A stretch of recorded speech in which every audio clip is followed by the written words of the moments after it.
Sanamukele kwiKHANYISANI TV, igama Mkhulu Nkhazimulo. Uma umusha i-channel siyacela usubscribe khona uzokwazi ukuthola amavidiyo ngesikhathi siwakhiqiza. Namhlanje ngizokhuluma ngento ejule kakhulu and eshaya abantu abaningi. Kubalulekile uma uyingane yethongo uthola ithuba uyizwe kahle le video khona uzozazi nawe ukuthi umephi. Khona iy'ngane zamathongo la eseziwadlile amagobongo, ngikhuluma abesilisa nabesimame. Sebeyile entabeni, baye emanzini, baye emfuleni, baye empophomeni. Kodwa izinto azibhoboki noma bazibona bengahloli. Yindaba kuye kwenzeke kwesinye isikhathi uthola ukuthi uyezwa ukuthi nabantu abadala kubuhlungu iy'ndlebe, kubuhlungu amazinyo, kubuhlungu ikhanda, kubuhlungu umgogodla ney'nyawo, uyazamula, uyezwa bakhona bahleli emzimbeni wakho.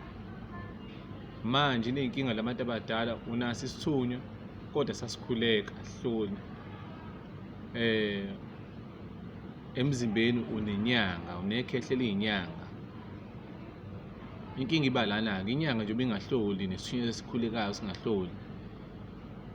Kuye kwenzeke leso sithunywa noma leyo nyanga okuwumkhulu wakho akukhombisa imithi ngebonakaliso. Uma ekukhombisile leyo muthi loyo, isikhathi esiningi akalithola ithuba noma akakwazi ukuthi akutshele ukuthi umuthi muni. Ingobani?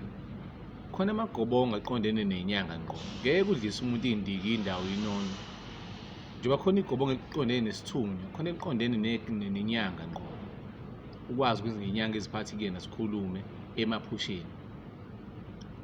Angenza umzekelo.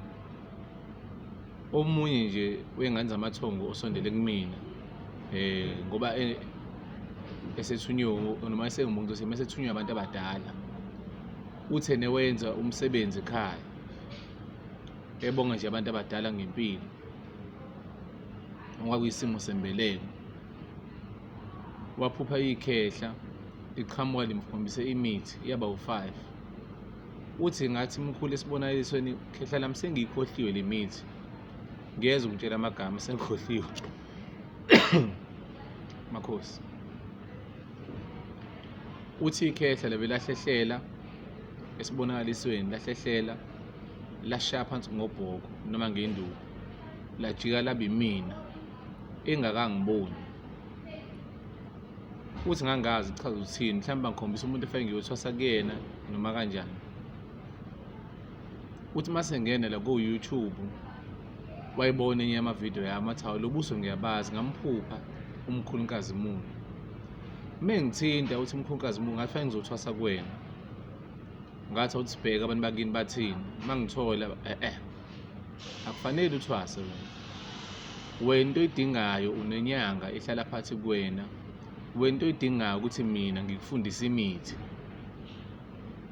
ngoba online angikafundisi ngemithi, nginesizathu, ngiyabazi ubungozi bokuthumela umuntu ahambe uthenga umuthi ekhemist, abe awuthenge nje ungahlanjululiwe. Ngathi fanele ngikufundise imithi. Lesithunywa onaso esokukhuleka, ukwazi ukukhulekela le mithi ibe namandla. Likhona igobongo lishodayo kuwena, kodwa mina nje ukuthi ngikunike lona mase ngikufundisa imithi. Kwesinye isikhathi ngane zethongo udinga umuntu ozoba imento yakho. Ekubeni imento yakho leyo muntu loyo, kufanele wazi, uma ngithi imento ukudinga umuntu ozokufundisa, ngoba niyaye ephehlweni. Kufika abantu abaningi kumina abanamandla bathi hayi, ngami mina ephehlweni kodwa ugobelo wengifayela yonke into phakathi, angazi nokuthi umuthi uhlanganiswa kanjani. Uyamdinga umuntu othi mkhulu, ngicela ungifundise imithi, ungifundise impande, ungifundise izinto engikwazi ukulapha ngazo abantu, uqiniswa kanjani umzimba, umuzi, isilwane uzivala kanjani. Makhosi, amagobongo wahlanganisa kanjani? Mina mkhulu, amandla amahamba afike la, ngiyafisa ukuthi ngi-enroll-e ukuthi ungiqeqeshe, ngoba kufana njengesikole. Esikoleni uyahamba ukhokhe i-school fees, ufunde ufanele ukufunde njengaku-Unisa. Mkhulu, ngifundise ungiqeqeshe ngempande. Ngivala kanjani utikolosho, isinyama ngisisusa kanjani, ngigeza kanjani. Ama-skills lawa amaningi abangawavezi kahle ephehlweni nabantu abanomnyanga abangakwazi. Kuye kube malini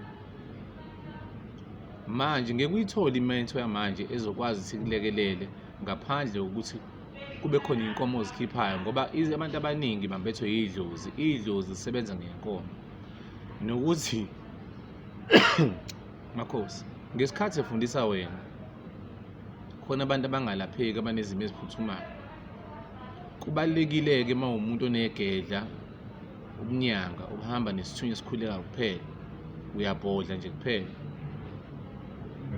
iy'ndlebe zibuhlungu nje kuphela, shuthi wena ubheke isimo sakho sime kanjani, udinga imento, uqale ulapha abantu.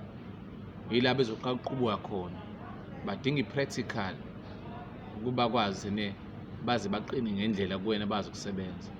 Angingabi mude, ngikhuluma nabantu abayinyanga, bangazi bayinyanga, bahamba nethunya ekhulekayo. Udinga usizo, 081 30 4198. Sibonge Makhosi amakhulu, ukhanye, sizama ukulapha isizwe, ngoba labantu abasemzimbeni wethu bayagula, and iy'nyanga ziyadinga ezinye iy'nyanga, uyadinga ukuthi ubambe umuthi ukubazi ubaqubuke kahle. Makhosi amakhulu.